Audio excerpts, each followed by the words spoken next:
si quelqu'un il se lève avant l'aube pour manger quelque chose parce qu'il aura peur de ne pas avoir la force la journée, ça prouve qu'il a l'intention de jeûner, parce que c'est pas l'habitude des gens de se lever à 3 heures du matin pour manger en général.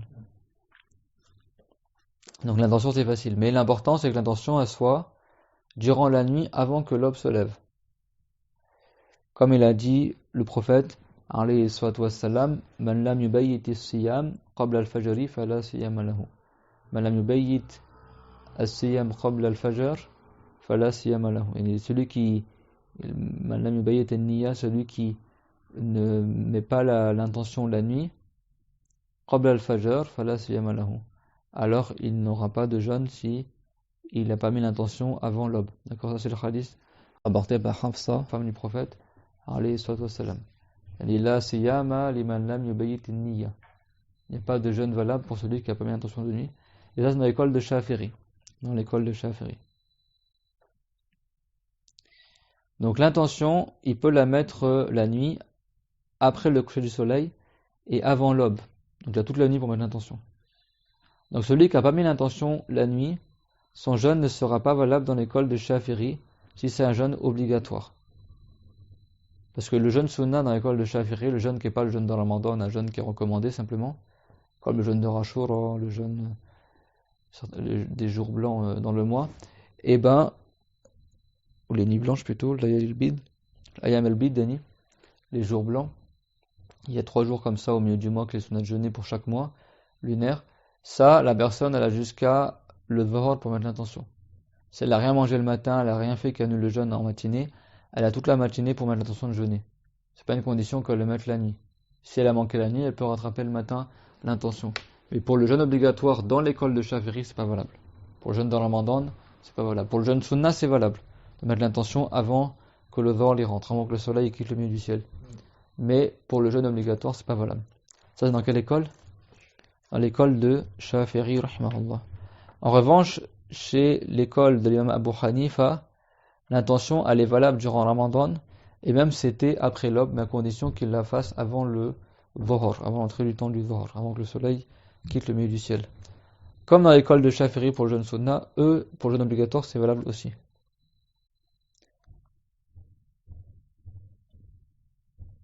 En revanche, comme on a dit, pour le jeûne qui est recommandé, il peut mettre l'intention la nuit ou le matin. Et bien sûr, s'il met l'intention le matin, il faut qu'il ait rien mangé, quoi. Sinon, son jeûne n'est pas valable. Il faut qu'il ait rien fait qui annule le jeûne depuis que l'aube il s'est levé. Une fois, le prophète alayhi salam, il a demandé à son épouse est-ce qu'il y a quelque chose à manger dans la maison. Elle a dit non. Il a dit dans ce cas-là, je jeûne. Et c'était le matin. D'accord?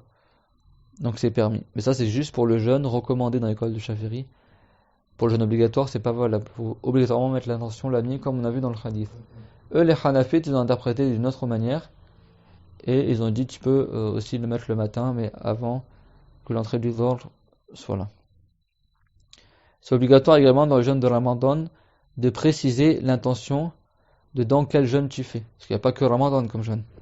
Est-ce que c'est un jeûne de Ramadan? Est-ce que c'est un jeûne de vœu? Tu as fait le vœu de jeûner? Est-ce que c'est un jeûne d'expiation? Parce que certains péchés, tu dois jeûner pour expier le péché, en plus du repentir, tu dois jeûner 2 mois à la suite. Comme l'expiation du péché qu'on appelle le vihar, celui qui dit une mauvaise parole à sa femme, comme par exemple je ne ferai plus le rapport avec toi, ou tu es comme quelqu'un comme le dos de ma mère, ou dans le sens qu'il ne fera pas le rapport avec elle. Il y a des détails dans ça, c'est ce qu'on appelle la vihar. Dans le passé, c'était considéré comme un divorce, à l'époque de la Jahiliya. Dans notre loi, nous, c'est pas un divorce, et soit la personne il divorce cette femme-là, ou soit elle divorce pas, et dans ce cas-là, il devra donner l'expiation. Et l'expiation, il y a un ordre à respecter, et parmi les choses qui sont aussi dans l'expiation, il y a 3 choses. Il y a une première, une deuxième. Et donc, parmi ces 3 choses, il y a le fait de jeûner 2 mois à la suite. Et s'il manque un jour, il recommence tout le début. Donc là, s'il veut faire le jeûne de Vihar, jeûner 2 mois à la suite, pour expier son péché, il faut qu'il mette l'intention dans son cœur qu'il va jeûner les 2 mois pour l'expiation de Vihar. Donc il va dire l'intention de faire le kafara. Si c'est Ramadan, il a l'intention de jeûner Ramadan. Si c'est un vœu, parce que le vœu, c'est quand tu fais une chose sunna, et tu dis, certes, par Allah, je vais la faire, et tu te l'incombes à toi-même, comme tu dis, pour Dieu, je vais faire ça. dans le sens que lui s'incombe à lui-même, ce qu'on appelle un vœu en français, dans le sens religieux du terme. Il fait le vœu de faire cette chose-là, ça devient obligatoire après. Mais ça, c'est que pour les actes d'adoration à la base qui sont pas obligatoires. Par exemple, quelqu'un il a dit par exemple, si mon fils est guéri, je jeûne demain. Et son fils il a guéri, ça devient dehors sur lui de jeûner demain. Si lui il a dit ça dans l'intention de s'incomber à lui ça. Donc cette sunna-là devient obligatoire. Donc là également, s'il veut mettre l'intention, il doit mettre l'intention la nuit, et il faut qu'il précise dans l'intention quel jeûne il va faire. C'est un jeûne de nazar, un jeûne de vœu. Ou alors un jeûne de kafara, un jeûne pour l'expiation. Ou alors le jeûne obligatoire de Ramadan, l'intention de jeûner le jeûne de Ramadan. C'est-à-dire qu'il se dit dans son cœur, alors quand on dit il dit dans son cœur, ça veut dire qu'il dit une phrase, ça ne veut pas dire qu'il dit une phrase. Ça veut dire juste que dans son cœur, il se rend présent cela. Même s'il n'a pas dit de phrase par la langue ni par le cœur. L'intention, c'est juste viser l'acte par le cœur, comme on a vu dans le chapitre la purification. Par exemple, il dit, je jeûne demain pour le jeûne de Ramadan, ou je jeûne demain pour le vœu, ou je jeûne demain pour l'expiation. Il précise à chaque fois dans son cœur quel jeûne il va accomplir. Et il n'est pas nécessaire qu'il précise dans son intention, je vais jeûner demain pour l'expiation du serment non tenu. Vous savez, quand tu romps ton serment, ton yamin, tu as une expiation aussi avec kafaratul yamin. Kafaratul yamin, il y a des détails aussi, il y a des choses que tu choisis, il y a des choses tu sais pas, tu peux pas les faire, et ben tu remplaces par autre chose. Kafaratul yamin, si quelqu'un il a juré par Allah, il a dit Wallah, je vais faire ça, il l'a pas fait, il a rompu son serment, et ben là il y a des détails, d'accord? Il y a des cas où il y a le choix entre différentes choses, parmi elles, entre le fait de donner un moud à 10 pauvres, chaque pauvre il prend un moud, donc 10 moods à 10 pauvres, de la nourriture de base du pays, ou alors, ça il a le choix, ou alors il donne un habit à 10 pauvres différents, même si c'est des habits qui ne sont pas leur taille, mais des habits comme un t-shirt, un pantalon, d'accord? Et s'il est incapable de faire ça, les trois choses qu'il doit choisir, les premières qu'on a citées, et ben dans ce cas-là il jeûne 3 jours. D'accord? Et c'est pas une condition que ce soit 3 jours à la suite. Dans l'école de Chafiri, c'est pas une condition que ce soit 3 jours à la suite. Dans ce cas-là, c'est-à-dire que dans certains cas de figure, celui qui veut expier son serment mensonger, c'est vrai que tous les jeunes qui disent Wallah, Wallah, et après ils disent n'importe quoi derrière, chaque fois qu'il rompt son serment, il devra l'expiation du serment non tenu. Kafaratul yamin. C'est-à-dire que soit il donne une nourriture de base du pays, un moud, en plein de deux mains jointes à 10 pauvres, donc il donne 10 petits sacs de blé à 10 pauvres différents musulmans, ou soit il donne 10 habits à 10 pauvres musulmans, et s'il est incapable de faire ça, il doit jeûner 3 jours. Donc imaginons qu'à chaque fois il est incapable, c'est-à-dire pour chaque fois qu'il n'a pas tenu son serment, il a dit Wallah, et après il a dit quelque chose qu'il n'a pas tenu, et il devra jeûner 3 jours, 3 jours, 3 jours, 3 jours, pour expier le kafara. Alors à la base, le fait de ne pas tenir son serment, si quelqu'un il n'avait pas l'intention de le trahir, c'est pas haram à la base. Mais il doit quand même payer l'expiation. Quand quelqu'un il dit Wallah, je vais avoir le bac, et il n'a pas eu le bac, il devra payer l'expiation. Wallah, je viens demain, il vient pas demain, il devra payer l'expiation. Donc s'il jure mensongèrement, c'est un grand péché. Mais si lui, il n'a pas voulu mentir, mais il a juré en pensant que ça allait être comme il avait dit. Et finalement, ça n'a pas été comme il a dit. Il tombe pas dans le haram, mais malgré ça, il devra quand même donner l'expiation. Il devra quand même sortir l'expiation. C'est-à-dire, soit donner à 10 pauvres différents un moud de blé à chacun, parce qu'en France, c'est le blé la nourriture de base du pays, ou soit il devra donner, ça c'est au choix, hein, ou alors un habit pour chacun des pauvres, les 10 pauvres, et là, en revanche, c'est pas en ordre. S'il ne peut pas faire ça, alors dans ce cas-là, il devra jeûner 3 jours. Et c'est pas une condition que c'est 3 jours à la suite. Celui qui jeûne les 3 jours de kafaratul yamin, l'expiation du serment qu'il n'a pas tenu, également, il faut qu'il précise dans son intention qu'il jeûne la kafara. D'accord? Il jeûne pour la kafara.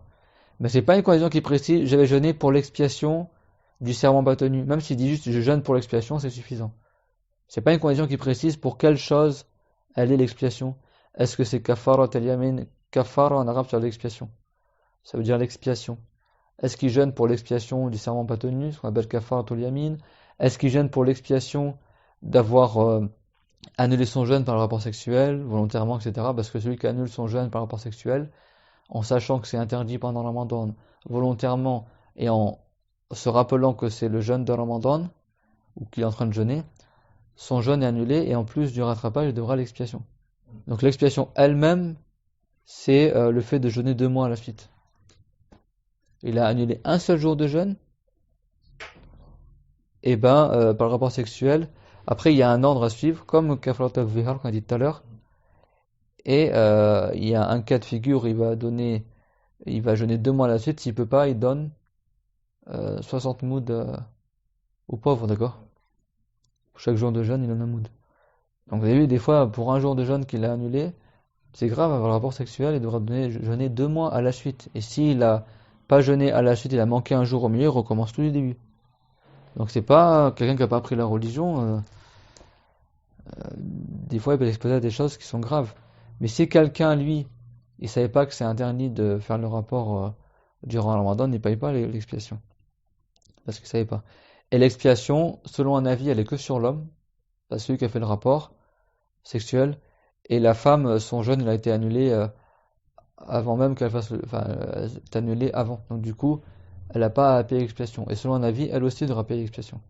Et dans certaines écoles, c'est les deux qui paient l'expiation. Comme chez les Malikites, par exemple, la femme aussi, si elle l'a fait, c'est pas on l'a forcée, Annie, elle devra aussi payer l'expiation. Dans l'école de Shafi'i, l'avis le plus fort, c'est que c'est que l'homme qui paie l'expiation. Et il y a un autre avis dans l'école de Shafi'i qui dit que la femme aussi devra payer l'expiation. C'est-à-dire l'ordre qu'on a vu tout à l'heure. Dire jeûner 2 mois à la suite, consécutifs. Mais ça, c'est que pour celui qui savait que c'était interdit de faire ça, et il se rappelait que c'était un ramadan et il l'a fait volontairement. Son jeûne est annulé et il devra l'expiation, qui est la même expiation que Kafarat al-Vihar, l'expiation de al-Vihar. Dans l'école de Shafi'i, c'est dans l'ordre, il doit respecter l'ordre. Dans l'école de Malik, c'est pas une condition qu'il respecte l'ordre, mais il doit donner l'expiation de celui qui tombe dans le péché de al-Vihar.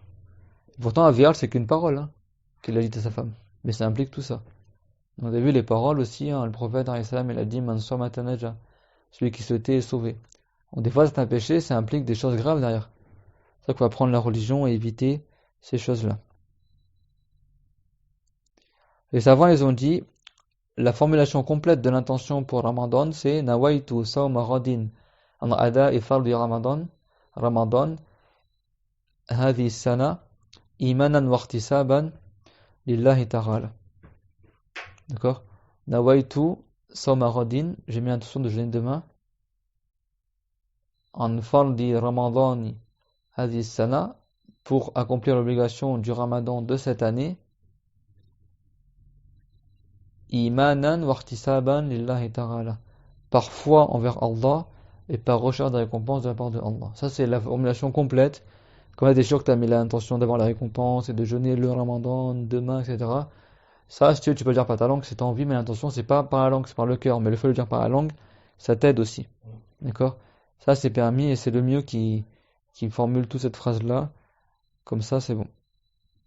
L'ihtisab en arabe, c'est le fait de rechercher la récompense de la part de Allah. Imanan parfois, ou ihtisaban par recherche de la récompense. Et c'est une condition également de faire en sorte que l'intention ait lieu chaque nuit pour chaque jour. C'est pas une seule intention pour tout le mois dans l'école de Shafi'i, et pour chaque jour. Donc il n'est pas suffisant que la personne mette l'intention une fois au début du mois, il y a la première nuit avant le début du Ramadan, pour l'ensemble du mois de Ramadan, et met une intention pour l'ensemble des 30 jours de jeûne de Ramadan. Ça, dans l'école de Shafi'i, c'est pas valable. Pourquoi? Parce qu'ils ont dit que chaque jour de jeûne, c'est une adoration à part entière. N'est-ce pas que chaque jour de jeûne, il est séparé par la rupture de jeûne? Tout comme chaque prière sont séparées par la parole Assalamu alaykum. Tu vas pas dire que les 5 prières de la journée, ça compte comme une seule prière, un seul adoration. Non, parce que chaque prière, elle est séparée les unes des autres par le salam. Également, chaque jour de jeûne est séparé les uns des autres par le fait de rompre le jeûne. Donc dans l'école de Shafi'i, on ne dit pas que le jeûne de Ramadan, c'est une seule œuvre d'adoration. Non, c'est chaque jour est un acte d'adoration. Donc chaque jour, il doit avoir sa propre intention. Mais dans l'école de l'imam Malik, si quelqu'un il sait d'avance qu'il va jeûner tout le mois, c'est pas quelqu'un il sait qu'elle aura les menstrues durant le mois, si quelqu'un il sait d'avance qu'il pourra jeûner tout le mois, lui il a le droit la première nuit, avant le début de Ramadan, avant le premier jour de Ramadan, il a le droit dans l'école de l'imam Malik de mettre l'intention de jeûner tout le mois de Ramadan. C'est-à-dire qu'il a mis l'intention juste la première nuit, même s'il la refait pas les autres nuits, ça reste valable. Mais ça, c'est que pour celui qui sait qu'il pourra jeûner tout le mois en entier, début jusqu'à la fin, ou sinon, bah lui, il met l'intention tous les jours. Ou alors, si au milieu du mois, il n'a pas jeûné, ben dans ce cas-là, après, il remet l'intention tous les jours, parce qu'il n'a pas fait tout le mois. D'accord? En continu.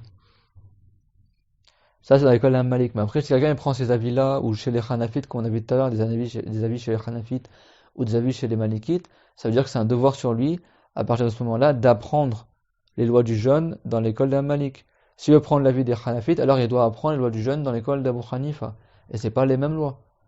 Dans l'école de Shafi'i, la kafara, qu'on a expliqué tout à l'heure, l'expiation de Azihar, tu donnes que si tu as rompu ton jeûne volontairement par le rapport sexuel. Il n'y a que ce cas de figure-là. Chez les Malikites, il y a plein de cas de figure dans une kafara. S'il a mangé volontairement durant le mois de Ramadan, s'il a fait les préliminaires au rapport sexuel, enfin, il y a plein de choses, s'il a fait sortir son sperme, etc. Comme on verra dans l'additif du jeûne, il y a des choses qui annulent le jeûne. Mais dans l'école de Shafi'i, il a juste à rattraper son jeûne. Sauf pour celui qui annule son jeûne par le rapport sexuel, en se rappelant qu'il est durant Ramadan, en sachant que c'est interdit et en le faisant volontairement, son jeûne il est annulé. Également celui avec qui il a fait son jeûne il est annulé, c'est le jeûné, et il devra en plus de ça la kafara. C'est le seul cas dans l'école de Shafi'i où il doit donner la kafara. Dans l'école de Malik, il y a plusieurs cas où il donne la kafara, même s'il n'est pas fait que ce cas-là. Donc c'est pour ça que quelqu'un, avant de rentrer dans une école, prendre tel ou tel avis, il apprend dans cette école c'est quoi les choses indispensables à savoir. Il apprend dans cette école c'est quoi les choses indispensables à savoir afin que son jeûne soit valable. Sinon, comme Dieu l'a dit, voilà taqfu ma laysa laka bihi ilm. Pourquoi alors Dieu il a rendu obligatoire le jeûne de Ramadan pendant Charban, le deuxième année de l'Hégire, si la personne avait le droit de jeûner sans avoir appris? Non, c'était bien pour que les compagnons apprennent d'abord comment on jeûne, pour pouvoir le faire. Bah pareil, si quelqu'un il veut jeûner selon Malik ou Abu Hanifa, et il a appris que selon Shafi'i, il n'a pas le droit de jeûner selon ces écoles-là autres, s'il n'a pas appris au préalable, auparavant, les lois du jeûne dans l'école de Malik ou Abu Hanifa, l'école de laquelle il veut prendre l'avis qui l'intéresse. Sinon, il tombe dans le péché, parce qu'il n'aura pas appliqué la parole de Allah, وَلَا تَقْفُ مَا لَيْسَ لَكَ بِهِ عِلْمٍ إِنَّ السَّمْعَ وَالْبَصَرَ وَالْفُؤَادَ كُلُّ أُولَٰئِكَ كَانَ عَنْهُ مَسْئُولًا. Certes, l'ouïe, la vue et le cœur, sur tout cela, la personne sera interrogée. Donc on demande à Allah Ta'ala qu'il fasse qu'on apprenne bien notre religion et bien les lois du jeûne avant le début du mois de Ramadan, et qu'il nous accorde un mois de jeûne de Ramadan béni et un jeûne agréé et récompensé. Innahu sami'un du'a wa bi'ibadihi latifun khabir walhamdulillahi rabbil alamin wa sallallahu ala Muhammad wa ala alihi wa sahbihi wa sallam. ربنا آتنا في الدنيا حسنة وفي الآخرة حسنة وقنا عذاب النار. ربنا لا تزغ قلوبنا بعد إذ هديتنا وهب لنا من لدنك رحمة إنك أنت الوهاب. اللهم بلغنا رمضان اللهم بلغنا رمضان اللهم بلغنا رمضان وعافنا ومرضانا من سيء الأسقام وارزق عنا محمدا خير الجزاء وسائر النبيين. لا إله إلا الله. اللهم صل على محمد وعلى آله وصحبه وسلم. رب اغفر لي وللمؤمنين والمؤمنات. بارك الله فيكم وأحسن الله إليكم.